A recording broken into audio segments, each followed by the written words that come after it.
David Cornwell, known to millions as John le Carré, is widely regarded as one of the best novelists of our time.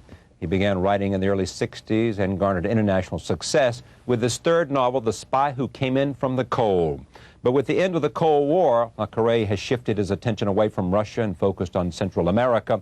In The Tailor of Panama, his 16th novel, he examines the world of corruption and espionage in Panama, and I'm very pleased to have him back on this program. Welcome back. Thanks. Great to see you, David. Thank you. It really is. There's a lot to talk about. Let me just talk first, before we talk about the Tailor of Panama. You've written about Russia, many trips over there. Yes. Give me a sense about Russia and today, and Gorbachev, and Yeltsin, and Lebed, and the KGB. Well, I think the first overall thing one has to say is this, that with every move and every change in present Russian politics, what we see is the continuum of Tsarist life. We went from the white Tsars to the red Tsars, and now we've got to the new grey Tsars, whatever color they are. But the systems of change are much more subtle than we understand, so that former party secretaries suddenly become local bank managers. We're all good capitalists now.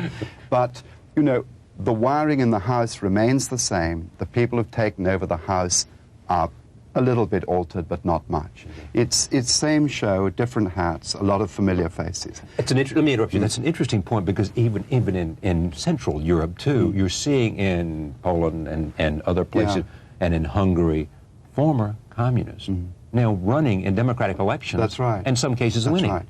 And we're talking because they know they politics. They know politics. They've got their people. Yeah. They've got their muscle.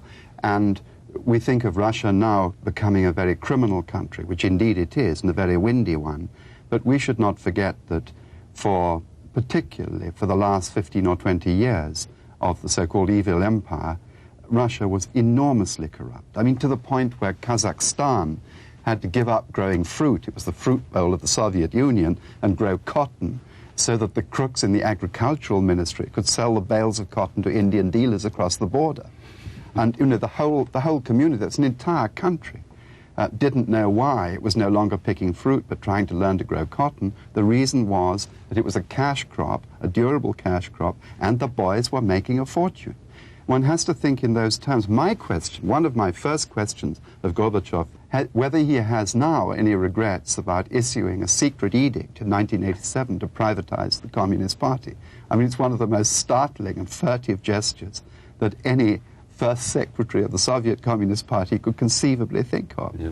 Mikhail Gorbachev is a man that has plenty to regret at the same time. And when you look, he's got to be unsure about his place in history. Yes. On the other hand, he should feel a certainty about his place in history, because Charlie, he was there at a pivotal time. I agree, and he did more than that, Charlie. I really think that he was the emperor who stepped out of the wings and said, "Boys, to us, the West, I have no clothes." Yes, the emperor's naked. And that's right. I am a naked emperor. So what are we going to do about it? We can't have my country as a power vacuum. We can still threaten you, he was saying. We can do all that stuff, but we'll ruin ourselves. And gradually you're ruining ourselves. So let's sit down and do business.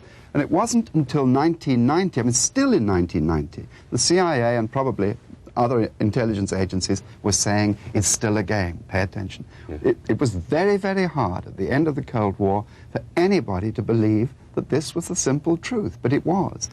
And I think that to have had the courage to do that, and finally to persuade us of it, for that he does deserve his place in history.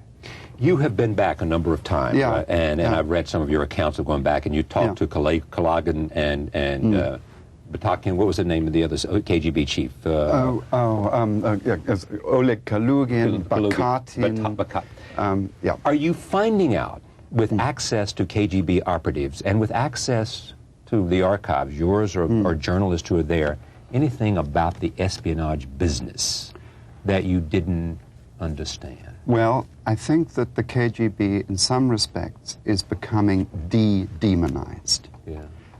There was more banality, there was more corruption, there was more incompetence than we were allowed to suspect at that time. Probably those who debriefed defectors, they had a better and a closer picture of what was going on.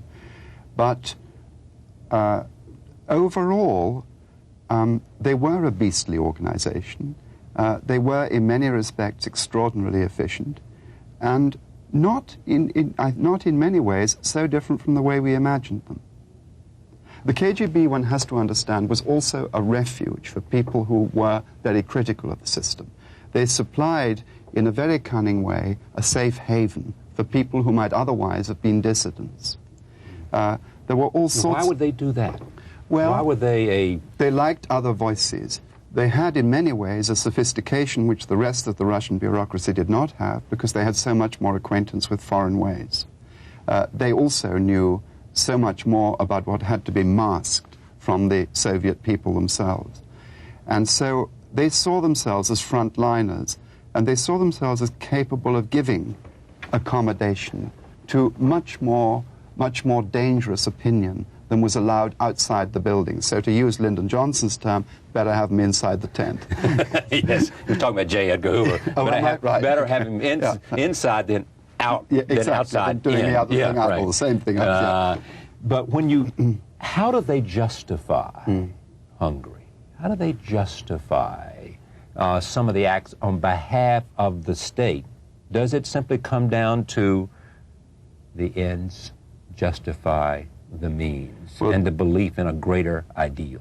This is the question I would like to ask Markus Wolf, particularly, who is the former head of the East German intelligence service. Markus Wolf, yes. Yeah, constantly claims... Who's now writing his memoirs. Yes, that's right. And I shall no doubt read how I appointed him my hero. I think he's a creep. I think he's sort of a version of Albert Speer. I think gradually we will come to recognize that he was much more involved than he presently pretends. I think that for the true communist, the true believer, who really was in that mindset, it was possible for them to take the view that communism was not ready for the reforms implicit in the Hungarian counter-revolution or revolution. I can just understand it if I make a big intellectual stretch and remember what the beginnings of communism were, the historical theory behind it, the social theory behind it, the capitalist theory behind it. But in human terms, it seems to you and me absolutely incomprehensible that they can allow it to happen. Yeah. Let me turn to Panama. You believe that the Tailor of Panama is your best work since perhaps The Perfect Spy, which is in a part was autobiographical, in part. Yes. Yes? I do. Why? It's got more fun, more bounce. Yeah, it does. Yeah. And it has something very personal to me, as A Perfect Spy had. In my central character, Harry Pendle, for reasons I cannot yet fully define, but we can try and work it out together, I find a secret sharer, a real companion who took me through the book. And I think it may have something to do with a latent guilt which is in creative people about the way they misuse the truth themselves, particularly if they're writers, fiction writers, the way they seize anything that comes to hand, adapt it and distort it, and so on. Thomas Mann was always pursued by the guilt of creativity and wrote short and long stories about it, and expressed it in the form of disease in novels like The Magic Mountain. Right.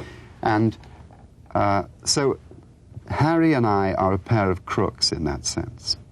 I think I feel that affinity with him and that understanding. We both had very battered childhoods, and the effect of that, I think, is to turn you in upon yourself and very much excite the power of imagination and fantasy, so that this orphan kid who didn't know half the time whether he was a Catholic or a Jew, who was brought up by nuns first and then resettled by his Uncle Benny, and so on. Pendel, incidentally, in German means pendulum. Pendulum, swinging back and forth. He is a bit of a clone of my own mixed-up childhood, I think. And he, too, was turned in upon himself. Ambivalence about your father, your mother, you didn't know until you were 21, that's right. really, and went to the hospital you've talked about before. All those wonderful riches that belong in a novelist's childhood. Right. They belonged in his, but he wasn't a novelist. But he did learn from very early the self-defense which is implicit in lying, which small children have. You know, if you've ever taught, there's always some kid who's amazing at spinning the tale. Yeah. And if he does something delinquent and the cops take him, they spend 3 days breaking him because he actually believes the story he's telling. Yes. And Pendle's had that background and developed that skill. And it isn't simply a skill, it's a life system, it's a survival system. And his most influential influence, his strongest influence, his Uncle Benny, was a con artist. Was a con artist, and Uncle Benny did instruct Pendle in the arts of survival, his nephew, in the arts of survival.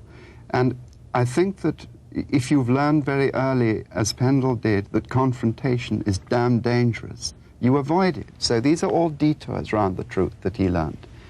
And when, poor man, he is summoned to the flag in order to spy for his country and report, act as a listening post, and report about what is going to happen to Panama at the turn of the century when the canal is given back to the Panamanians and the American garrisons move out and so on, he inclines immediately to fabrication. Yeah. Now I want to come back, just for the audience's sake. This is a story of a tailor in Panama who has created this legacy about himself, which is not true. He came from an interesting background you just outlined, but he's drawn into spying because the Brits believe that something may be going on down there, and then he begins to elaborate and exaggerate and falsify what he knows and what he's supposed to know, and then he turns it over to his handler, Oxnard, who does the same thing for his superiors. We're often running about this man. He is interesting because he is a tailor, and he therefore has access to everybody of influence in your book. Yes. He knows the truth or doesn't know the truth? And does he lose some sense of, you know? Does he lose some sense of? Of what is truth?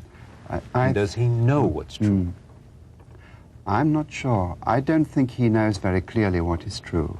And I don't think the truth is his subject. I think his subject is surviving under this frightful pressure. So he will tell partly the truth and partly his fabrications. Because somebody has him by the... Has him by the parts, yes. And I think it's a mechanism that he's used for so long. See, if you have absolutely no faith in life, you really don't see truth as a useful weapon. It's not relevant. It's not relevant. So I think it's more that it's very hard for me to say whether he really knows what is true.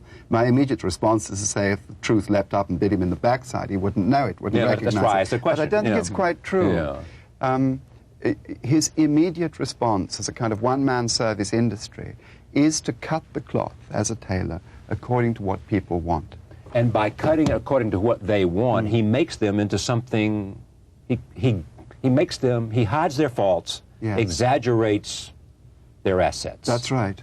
So all of a sudden they become something they're not, but something that's pleasing. Yes, and he does this in a figurative sense when he is inventing stories about the same characters and passing them up the line to the British spies. He's not a moral force, though. In the end, Martha. I believe he atones in some way. Martha is a moral woman. Yes. And in his relationship with Martha resides, for me, the truth. I don't think he's ever lied to Martha. And when he leaves his family right at the end, I don't want to give away too much of the store, but he simply cannot abide any longer the company of people to whom he has lied so badly, and upon whom he has brought such destruction. So if there's anyone to find, it is the person to whom he has told the truth. I'm sorry, the person to whom he has told the truth. That's the person that who goes in search of. Yes, Martha. He's going in search of her. Yes. Because in the end, he's always been truthful to her. He has been, yes, even in a moderate way. He's been economic with the truth, but I don't think he's ever lied to her. The background you share with him, all those forces, what else do you share with him? I certainly share the inherited instinct to give the reader what he wants. Not what he thinks he wants, perhaps, but what I feel he wants. And what's good for him or what you think he wants? Well, in this wonderful game that the writer plays with the reader, there is the humanist conviction that people are much brighter and their horizons are much broader than they themselves give them credit for.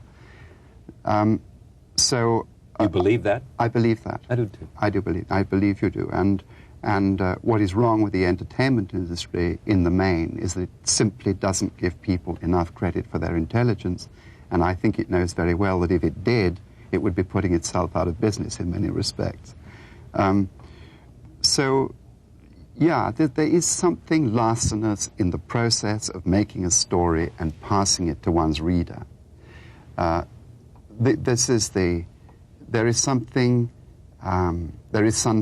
sinful. I mean, it's Graham Greene's chip of ice as you observe life as a writer. It's the corrosive eye that Thomas Mann talks about, that cuts you off from spontaneous relationships because you are a collector of human information. I don't feel quite that badly about it, but anyway, there's some affinity between me and Pendle on that score, which I'll work out over the next 6 months. Meanwhile, you have my therapy. All right, well, I want to be part of that. Okay. It is a homage to Our Man in Havana. Yes, isn't it is. It's also an homage. I mean, Graham Greene's Our Man in Havana made a wonderful fable of the art of intelligence fabricating. Now, on a more serious note, you can't ask Gorbachev this, but in due course you'll get somebody you can ask. I would love to know what is a rough estimate of the CIA funds that were dissipated on fabricated information brought to them by ingenious intelligence peddlers. Said another way, how much money did the CIA just throw away because of some fabricated story was brought to them in pursuit, pursuit of something that never was there? That's absolutely it. You know. And it was just keeping score, too. It wasn't because, I mean, mainly it was just to one-upmanship or what? Well, because they fell for great con artists who they came to you or to me at dead of night and said that they had a line to Lenin's niece, who was living alone in Vladivostok and had piles of information which would prove that Lenin was actually a closet capitalist. And I mean, in those crazy years of the Cold War, we fell for the most wonderful scams.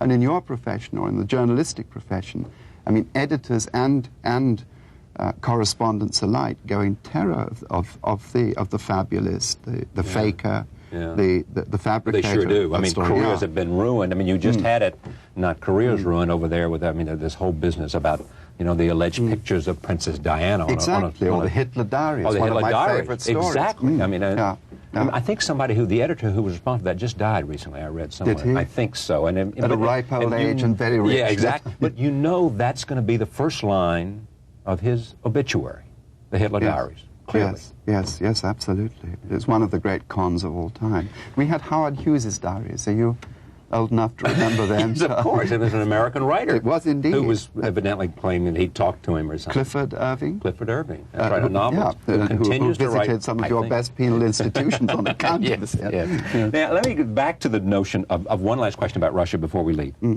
You have nothing but contempt for Kim Philby. That is absolutely true. Why is that? Is he any different than any other double-crossing, treasonous human being? Yes, I think he is a bit.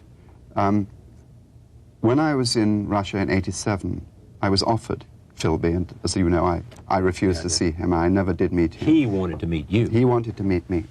But I also met Sakharov. Yeah, well. And there you have the exact reason why I despise Philby. Sakharov, in a closed, tyrannous society, had the guts to stand up and speak the truth and oppose. Kim Philby was born into, all right, a flawed one, but an open society, a decent democracy, give or take a little. And he chose the secret way. And I think there was in Philby, from childhood, from birth almost, a mechanism that was bound to destroy. Whatever institution you associated him with, whatever friendships or loves or responsibilities you gave him, in the end, there was only betrayal in his mind. He was corrupt in his soul. He was corrupt in his soul. And I think that the whole panoply of communism which he claimed to have embraced was simply a cover story for a profound treachery that was in him from the beginning. I think there are some people who are actually evil, and I think Philby was one of them. If he hadn't found spying, if he hadn't found espionage, if he hadn't found... he would have done something else. I think so. Evil. I mean, A priest could forgive him, but and would surely do so. But when you think of the deaths that those people suffered, whom he betrayed to the Russians, when you think of the Albanian adventure, when we were training up Albanians and dropping them back into Albania, and by the time they touched down in their parachutes, the secret police were waiting for them, that is not a pain-free conversation that they are about to engage in. But Aldrich Ames, in those interviews I've seen with him, seems to have zero remorse. I observed that too, and I read the interrogation report of one of the Congressional Senate subcommittees that interviewed him, interrogated him indeed. And I was fascinated by the money side. I don't know if you remember, but some of the worst, the most appallingly effective secrets he gave away, I think there were 11 agents named. That was in the first exchange with the $50,000 briefcase under the lunch table. And they asked him very sensibly, Mr. Ames, you're a man of business, you wanted money. Why did you give so much for so little in the first encounter? And so they go through that. Later he raised the ante. If he was properly represented, he could have got 10 or 15 million every time. It didn't matter. I mean, you pay anything for that kind of information. But I longed for them to ask the question they didn't ask. And that brings him closer to Philby, if the answer is what I think he is. Mr. Ames, if you had been very, very rich and inherited a great fortune when you were a young man, and then you were in the CIA, would you still have betrayed those people? And there I think he might have had to pause, because I think the malice in Ames was very strong. The malice, yes, the hidden dagger. He was drinking a lot. He seemed to despise his colleagues. He thought the whole outfit was a waste of time. But is pecuniary gain malice? No.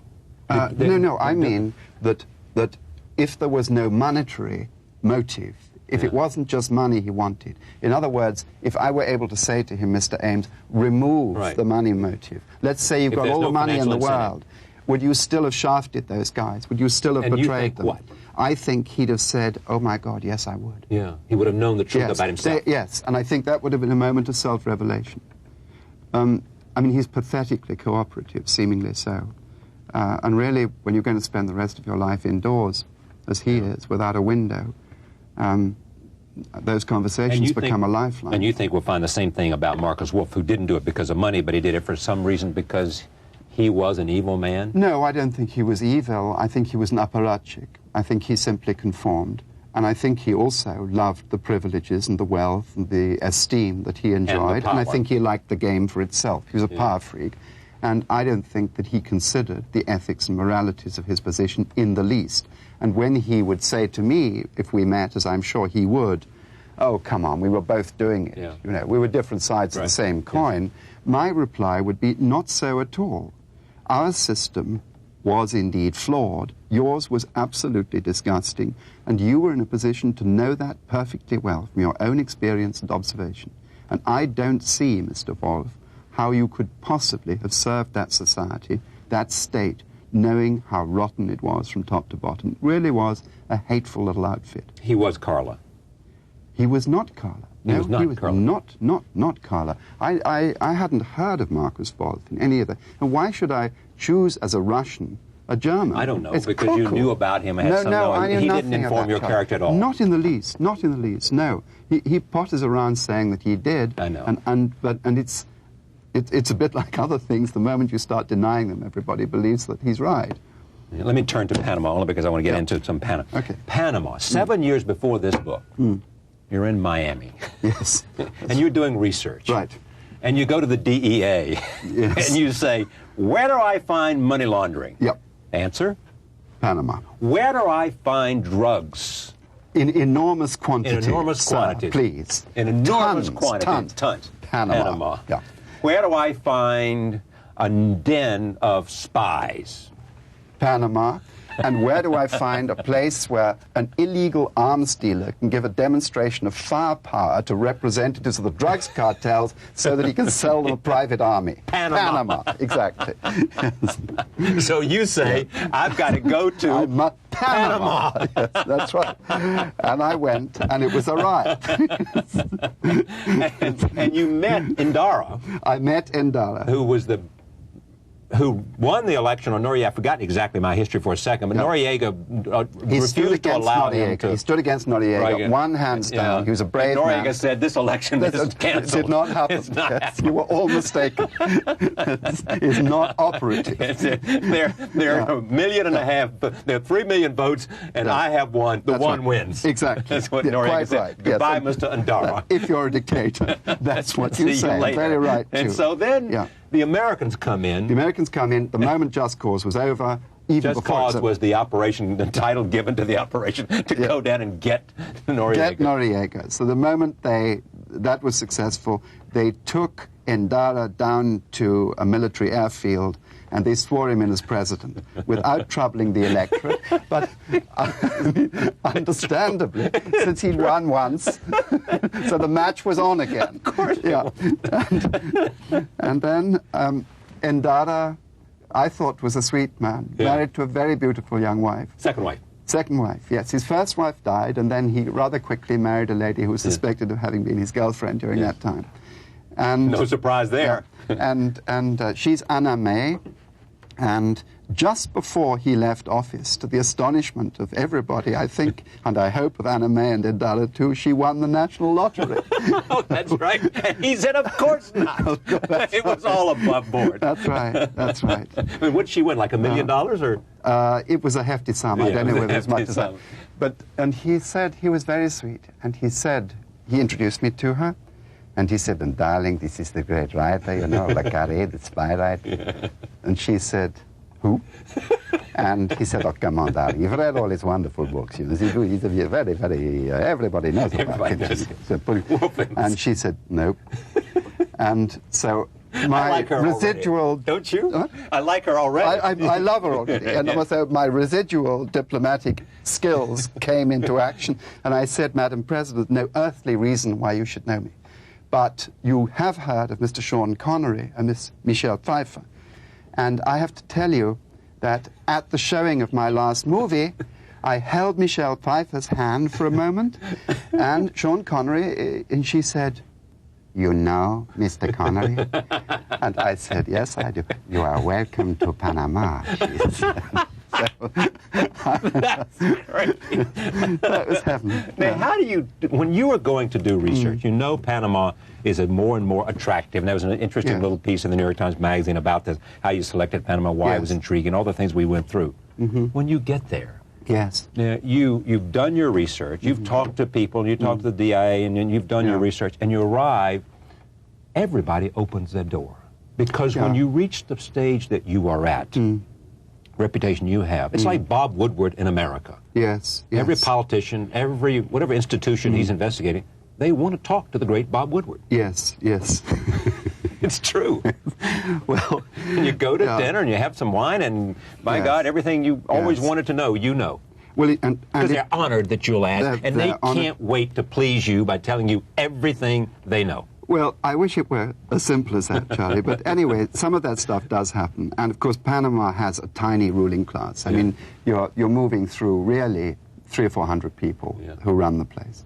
And they all know each other. And they all know each other. And many of them hate each other in a rather joyous, ebullient way. And they love telling you the worst things they can think of about one another. And so information is not hard to come by. And they're wonderfully quick to forgive. I mean, it's a kind of self-sealing tank that operates there. You know, the bullet passes through and the heals over. So half the people who are now in power, you know, they said of Noriega at the end of Operation Just Cause, when they went to nab him, it was said by some wit in Panama that they got Alibaba but missed the 40 thieves. Did you go talk to him at all?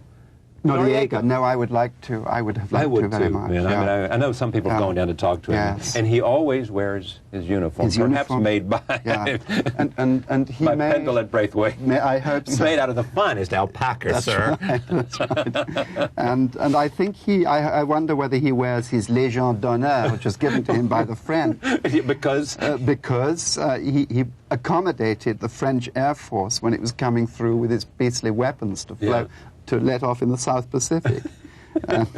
And so money changed hands. And that story's in there, too. Yes, it is. I mean, what's amazing about it is you find out all these stories, and they're all there.